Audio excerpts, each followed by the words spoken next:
তো বন্ধুরা, এক্ষুনি ডিউটির থেকে ফিরলাম। ফিরে হাঁপিয়ে গেছি, একদম ভালো লাগছে না, কিন্তু কিছু করার নেই, ঘরের কাজ করতেই হবে। তো চলো দেখাই ঘরের অবস্থা। দেখো কি মানে আমরা কিভাবে রেখেছি ঘরটাকে। তো আমার ঘরের অবস্থা দেখো বন্ধুরা, এত অগোছাল করে রেখেছি। এইভাবে এই যে অগোছাল বাড়ি আমার। তো এই হচ্ছে আমার বাড়ির অবস্থা। আর এইটার মধ্যে আছে একটা ভীষণ ভালো জিনিস, আমার পছন্দের জিনিস দেখায়। আমার ছোট্ট পেটটা, আমার বাবা, এটা বাবা, ছোট বাবা, সুন্দর।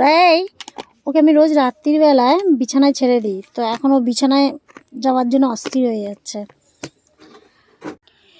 তো এখন ঘরটা এরকম হয়ে যাচ্ছে, গোছাবো, দেখা যাক কখন গোছাবো করছি, অনেকক্ষণ ধরে ভাবছি, কিন্তু কখন গোছাই জানি না। কারণ ভীষণ ক্লান্ত, যেটাকে বলে, এখন আমি ক্লান্ত হয়ে গেছি। তো চলো টাটা।